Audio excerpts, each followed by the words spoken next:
Right. ఎందుకు ధర్నా మహాధర్నా చేయాల్సి వస్తుంది రైతులు? ఒక పక్క రైతులందరూ మంచిగా ఉండరు కాంగ్రెస్ వచ్చిన తర్వాత అని చెప్పి రేవంత్ రెడ్డి చెప్తా ఉన్నాడు. రేవంత్ రెడ్డి పేరు మార్చుకుంటే బాగుండే అనిపిస్తుంది. ఎందుకు? రేవంత్ రెడ్డి అనేది ఊర్లలో ఎట్లుంటుందంటే కొద్దిగా చిన్న చిన్న అబద్ధాలు ఆడి ఆట ఆడుకుంటారు. ఉదాహరణ గోళీలు ఆట ఆడతారు పిల్లలు. ఆట ఆడి గెలవకపోతే ఆ గోళీలను వేసుకొని పోతాడు, లేకపోతే అబద్ధం ఆడతాడు. ఆయన ఏమంటారంటే తీటముండ ఆడు కాదు పొరగా తీటం తిరుగుబోకురు అంటారు. ఈ రేవంత్ రెడ్డి రేగుళ్ళ తీట అంటే ఇక తీటకే తీట అన్నట్టు రేగుల తీట అనొచ్చాన్ని. రేవంత్ రెడ్డి రేగుల తీట అంటే ఇక బెస్ట్ అనిపిస్తుంది ఆ మనసుకు. ఎందుకంటే ఇచ్చే వాటిని మొత్తం మాయమాటలు చెప్పి ఆపగలిగిండు. 2 మాఫీ ఇచ్చిన అన్నాడు, నాకే మాఫీ రాలేదు. 2 లక్షల ఉన్న లోన్కు మాఫీ రాలేదు. అసలు క్రాప్ లోన్ అనేది 2 లక్షల క్రాప్ లోన్ లేనలేదు. ₹1,00,000 బ్యాంకులలో ఇచ్చేది. ఈ 2 లక్షలు మాఫీ అన్నాడు. 100% మాఫీ అయింది అంటుండు కదా. నాకే రాలేదండి. 100% మాఫీ ఎట్లా అవుతుంది? నా పేరు పొన్నాల వెంకటేశ్వర్లు, అడగూరు మండలం. నాకు స్టేట్ బ్యాంకులో అప్పు ఉంది, నాకు మాఫీ కాలేదు. మరి నేను ఎట్లా మాఫీ అని ఒప్పుకుంటాం? అందుకనే ఏ విషయంలో కూడా ఈ రేవంత్ రెడ్డి అంటోడు ప్రజలను మోసం చేసే పద్ధతి ఏందో తెలుసు ఆయనకు. యాక్చువల్ కూడా ఒకసారి అన్నాడు, మేము మోసం చేయడానికి సిద్ధంగా ఉన్నాం, ప్రజలు మోసపోవడానికి సిద్ధంగా ఉన్నారు. దాంట్లో మాకు తప్పేం లేదు. మేము అనటం నమ్మిర్రు, మమ్మల్ని ఎన్నుకుర్రు, అంతే. మోసం చేస్తాం, వాళ్ళు మోసపోతారు కాబట్టి మమ్మల్ని నమ్మిర్రు, మేము ఎన్నుకున్నాం అన్నాడు తప్ప. రైట్. ముఖ్యంగా రీసెంట్గా 26వ తారీఖు బ్యాంక్ హాలిడే ఉంది, నైట్ 12 తర్వాత టకీ అని పడతాయి అని చెప్పిండు. చూసుకురా మెసేజ్లు? మాకు రాలే చూసినాం. చూసినాం. ఇప్పుడు నీ సెల్లు మీ ముందర పెడతా, మెసేజ్ చూడండి. నాకు మెసేజ్ రావాలి కదా. నాకు కూడా 5 ఎకరాల భూమి ఉంది, మరి రావాలి కదా. రాలేదు కదా. మా సెల్ మీరు ఓపెన్ చేయండి. రాలే, మేము చూసినాం, రాలేదు. మేము బ్యాంకు కూడా ఫోన్ చేసినాం. లేదు సార్ మెసేజ్ వస్తేనే లెక్క అన్నారు. మేము చూడాల్సిన అవసరం మీకు వస్తే మీకు అకౌంట్ ఖచ్చితంగా మెసేజ్ వస్తుంది అన్నారు. రాలే. మరి ఎందుకు నైట్ 12 కాగానే పడతాయి టక అని చెప్పిండు కదా. మోసపూరితమైన మాటలు, మోసపూరితమైన వ్యవహారం. ఇప్పుడు రేపు గ్రామ పంచాయతీ ఎలక్షన్లు వస్తున్నాయి, నా ఇజ్జత్ పోద్దో ఏమో, నన్ను మళ్ళీ మారుస్తారో ఏమో కాంగ్రెస్ పార్టీ వాళ్ళు అని తప్పుడు ఆలోచనతోటి ఈ మోసం చేయడం కోసం గ్రామ సభలు సృష్టించి మనం పెట్టుకున్న అప్లికేషన్ మన ముందర చదివిండు, అంతే తప్ప దాంట్లో ఏం లేదు. అసలు గ్రామ సభల సంగతి ఏంది? గ్రామ సభలకు వచ్చారు, గ్రామ సభలు పెడుతురు, మళ్ళీ అప్లికేషన్లు ఇవ్వమంటారు రేషన్ కార్డులకు కానీ ఇందిరమ్మ ఇళ్ళకి కానీ. అసలు అప్లికేషన్ ఇవ్వడానికే గ్రామ సభలలో పోలే, పోయినోడు మొత్తం గల్లాలు పట్టుకొని పంచాయతీ పెట్టుకున్నారు. అసలు నాకు ఇల్లు లేదు, బీఆర్ఎస్ మనుషులే కావాలని పెట్టుకుంటారు అంటారు కదా. అసలు కాంగ్రెస్ వాయిస్ రికార్డు మీరు చూసుకోలేదు మీరంతా. కాంగ్రెస్ అయినా టీఆర్ఎస్ అని కాదాడ. టీఆర్ఎస్ పోలేదు, రాదురా వేస్ట్ అని. కాంగ్రెస్ వాళ్ళ దాంట్లోనే అసలు ఇల్లున్నోనికి ఇల్లు ఇచ్చిర్రు, అసలు ఇల్లు లేనికి ఇల్లే లేదు. ఆ లిస్ట్లో కూడా పేరు లేదు, మాకు రాకుంటే రాకపోయాని. కాబట్టి అది తప్పనేది, గ్రామ సభ తప్పనేది. అధికారులు కూడా కొంతమంది చెప్పారు ఇదంతా ఫాల్తు ముచ్చట, మమ్మల్ని బదనాం చేస్తుంది కదా తప్ప ఏం లేదని. వాళ్ళు ఇల్లు తిరిగిరు, ఫోటోలు తీసుకొని పోయిర్రు, అయినా దాని కంప్యూటర్లో పోయిందిరా, కంప్యూటర్ తప్ప అంటారు వాళ్ళు తప్పించుకోవడం కోసం. అది నమ్మట్లే, ప్రజలు నమ్మట్లేరు. ఆయన ఇచ్చే ఆలోచన కూడా లేడు. అసలు భూమిలోనికి ఆయన ఒక వాదన ఏం చేసిండు, ఏమి హామీ ఇచ్చిండు, భూమి లేని పేదోళ్ళకు కూడా భూమి ఉన్న రైతులాగా నేను డబ్బులు ఇస్తా అన్నాడు. భూమి లేని పేదోళ్ళకి ఇప్పుడేం చెప్తుండు, 100 రోజుల పనులకు పోలేదు కాబట్టి నీకు రావు అంటుండు. వడ్లకు మొత్తం ఇస్తా అన్నాడు, సన్నొడ్లు అన్నాడు. సన్నొడ్లకు నువ్వు ప్రకటన చేసేసరికి సన్నొడ్లు మొత్తం అమ్ముకురు నీ మీద నమ్మకం లేక. ఇప్పుడు పేదోనికి ఇవ్వాలి కదా, అసలు గుంట భూమిలోనికి ఇవ్వాలి కదా. గుంట భూమిలో 100 రోజుల పనులే పోలేదని లిస్ట్ తీసి పెడుతురు దానికి. మళ్ళీ సాగు తీసినట్టే నిరుపేదలు మొత్తం మళ్ళీ నిరుస్తోపడ్డారు. ఇప్పుడు ఉదాహరణకండి, నేను నిరుపేదను, నాకు బువ్వకి వెళ్తలేదు, భూమి లేదు, నేను ఎన్నో జీతం ఉన్నా, 100 రోజుల పనికి ఏడా పోవాలి? తోటల జీతం ఉంటుంది, కుదరదు. మరి ఒక దగ్గర పోయి ఇళ్ళలో పని చేస్తున్నావు, నిరుపేదకి ఇవ్వాలి, ఒక సిస్టంలో పోయినా నిరుపేదలకు ఇవ్వాలి. మళ్ళీ 100 రోజుల పనికి పోతేనే ఇస్తా. 100 రోజుల పని కూడా ఇప్పుడు కాదు, పోయిన నెల పోలేదు కదా, ఆడ తొండి చేస్తూ ఉన్నారు, అంత ఇబ్బంది అవుతుంది. పోయి చూస్తూ అన్నారు, ఎంబీడీఓ ఆఫీస్కి పోయి చూస్తే నేను పోయినా కదా, నా భార్య పోయింది కదా అంటే, నీ దాంట్లో ఉమ్మడి కుటుంబంలో నీ పేర్లు మొత్తం వస్తున్నాయి కాబట్టి రామక్క పేరు మీద నీకు భూమి ఉంది కాబట్టి నీ పేరు తీసేసినవని ఒకరి పేరు చెప్పుడు, నువ్వు ఇప్పుడు వచ్చినావు కానీ అప్పు రాలేదు అన్నాడు. అంటే దాన్ని మొత్తం తగ్గించి మేనిఫెస్టోలో పెట్టలేదు కదా. అందుకే నేను అనేది ఫస్ట్ అదే అన్నా కదా, నిరుపేదకు నేను ఇస్తా అన్నాడు, నిరుపేదకు సాగు చూపిస్తాడు.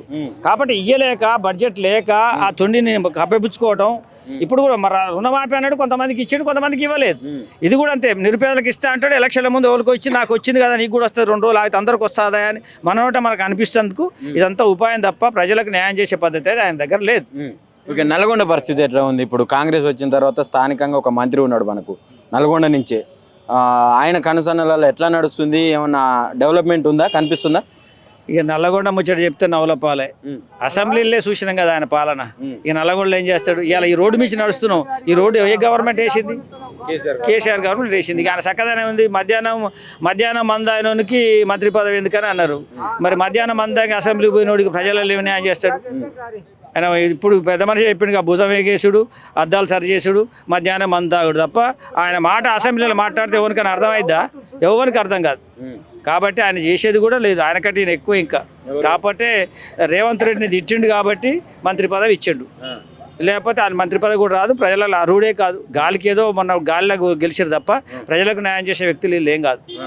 మరి ఒక పక్కనేమో అసలు 10 సంవత్సరాలల్లో నా తెలంగాణని నాశనం చేసిర్రు, నేను వచ్చిన తర్వాత దీన్ని బాగు చేసుకుంటున్నా అని చెప్పి చెప్తుండు కదా. మంచినీళ్ళు తెస్తున్నా, మూసి వాటరు అని చెప్పి చెప్తుండు కదా రేవంత్ రెడ్డి. మన స్థానిక మంత్రి ముచ్చట చెప్తే కదా. స్థానిక మంత్రి ముచ్చట చెప్పుకుంటే అది నవలపాలే అని. మద్యం తాగి వచ్చినోడు ఏం మాట్లాడతాడు? ఆయన మాట్లాడితే ఆయనకే అర్థం కాదు. మధ్యాహ్నం అసెంబ్లీకి వచ్చినోడు ఎట్లుంటుంది? ఒక కార్యంలో వస్తేనే అన్ని తీసుకుపోయి పక్కకు పడేస్తాడు. ఇక ఈయన పరిపాలన చేసి 10 ఏళ్ల పరిపాలన అవినీతిని ఈయన బయట పెట్టి ఇక చేస్తాడు. నల్గొండ జిల్లానే 4 తీసేసింది వాళ్ళు కేసీఆర్. ఈయన మూసిని బాగు చేసి ఈయన జిల్లా నుంచి చేస్తాడా? అంత తప్పుడు ఆలోచన. ఏదో వాడిని ఒక మాట అనటం కోసం మాట్లాడే తప్ప అభివృద్ధి కోసం మాట్లాడే మాటలు కావు. వాళ్ళు కూడా వ్యవహారం తప్పిన వాళ్ళు. అప్పుడు రాజశేఖర రెడ్డి పీరియడ్లో కాలువలు తవ్వి అదనపు తీసుకొని మందిలో కలిసి అలా అపరాయణ చేస్తారు తప్ప వాళ్ళు వ్యవహారస్తులు గారు, ప్రజలకు న్యాయం చేసే వ్యక్తులు గారు. ఏం చెప్తావు? 6 గ్యారంటీలు అని చెప్పి వచ్చిండు. ఎన్ని అయినాయి ఇప్పటి వరకు? ఇంతవరకు ఏ గ్యారెంటీ కూడా కాలేదు. 420 హామీలు ఇచ్చిండు. ఆ హామీలో ఒక్కటి కూడా నెరవేర్చలేదు. రేవేంద్ర ఒక దొంగ. వానికి వచ్చిన మాటలు బదనామాలు తప్ప ఏం చేసి ఒక పని కూడా లేదు. ఏదో ఆ గాలే గెలిచిండు. ఇప్పుడు ఏ ఊరికి పోయినా కాంగ్రెస్ నాయకులు ఊరి నుంచి బయట తరలిస్తారు. ఏ ఊరిలో పోయినా కూడా అని పరిపాలన మంచిగా లేదు. వాడిని వేస్ట్ అంటారు ఇప్పుడు కూడా జనాలు. ఒక పక్క 2022, 32, 34 దాకా నేనే సీఎం అవుతా అంటుండు. ఆయన బ్రహ్మలోనికి అదే అర్థం అవుతుంది. బాగు చేసిన కళ్ళగంటుడు కానీ ఆ కళ్ళు నెరవేరు. ఇది ఒక ఛాన్స్ దొరికింది అంత తప్ప వానికి పని చేసే శాత కాదు. వాడు ఒక సీఎం కూడా కాదు. ఆ సీఎం ఎదగలేదు ఆయనకు. ఆయన ఒక వేస్ట్ మనిషి. ఊర్లలో ఇప్పుడు నల్గొండ జిల్లాలో ప్రత్యేకంగా ఆడోళ్ళ పరిస్థితి ఎట్లా ఉంది? 2500 ఇస్తా అన్నాడు. ఇంటికాడ అన్ని మాయమాటలు. ఎవరైనా ఇచ్చిండ్రా? ఎవరికన్నా ఇచ్చిండ్రా? ఒక్కరికన్నా ఎవరికి రావాలి. మా ఊళ్ళో రాలి, ఏ ఊళ్ళో రాలి, స్టేట్ మొత్తం కూడా వణికేయడు. అని మొత్తం బోగస్ మాటలేనా? ఇంకా ప్రజలు ఎలా నమ్ముతారు? ప్రజలు నమ్ముతారా? ఇంకా నమ్మరు. ప్రజలు నమ్మరు. మనం చీ కొడుతారు ఇప్పుడే.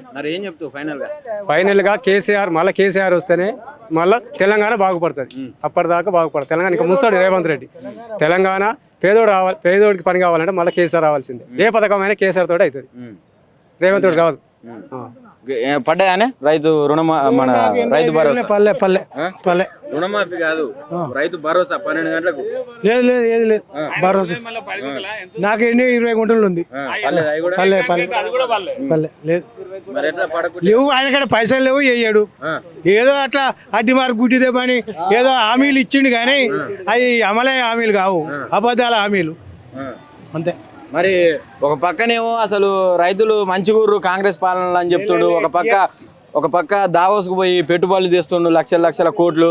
నువ్వేమో అసలు పైసలే లేవు వేయడం అంటున్నావు. లేదు వాళ్ళు ఆ జేబులు నింపుకుంటారని పైసలు తెస్తారు. అభివృద్ధి కొరకు కాదు అది. కేంద్రానికి కాంగ్రెస్ పార్టీకి డబ్బులు పంపుతానికి, సూటుకెళ్ళి పంపుతానికి అప్పులు తెస్తుండు. ఈ రాష్ట్ర అభివృద్ధి కొరకు కాదు ఆయన చేసేది. వాళ్ళ కేంద్రానికి పంపడానికే వాళ్ళు అప్పులు చేస్తారు. రాష్ట్రాన్ని మాత్రం సర్వనాశనం చేస్తారు. రాష్ట్రంతో ఆయనకేం పని? నేను సీఎంని. ఆయన 5 ఏళ్ళు ఉంటా అటో ఇటో. తర్వాత ఎవడెటు రాష్ట్రం ఎడిపోతుంది. ఇది ఎక్కడ పోతే ఆయనకి ఇక ఏం అభివృద్ధి అయినా ప్రజలకు తెలుస్తుంది. నీళ్ళు ఎన్నిసార్లు సాగర్ నీళ్ళు వస్తున్నాయా, మంచి నీళ్ళు వస్తున్నాయా అది ఊళ్ళో ప్రజలకు తెలుస్తుంది. 4 రోజులు అయితే పొలాలు కూడా అన్ని ఎండిపోతాయి. ఆ నీళ్లు కూడా ఇచ్చే దిక్కు కూడా ఉండదు. ఆ కృష్ణ నీళ్ళు కూడా తాగునీరు కూడా బంద్ చేస్తారు. అన్ని ఆగమైపోతుంది పరిస్థితి. అంతే. మరి ఎట్లా స్థానిక ఎలక్షన్లు వస్తున్నాయి? స్థానిక ఎలక్షన్లప్పుడు అది సింబల్ వేరే ఉంటుంది కాబట్టి ఎవడో నీతిమంతుడు ఎవడో వాడు 10 రూపాయలు పెడితే గెలుస్తాడు కానీ పార్టీ మీద మాత్రం గెలవరు.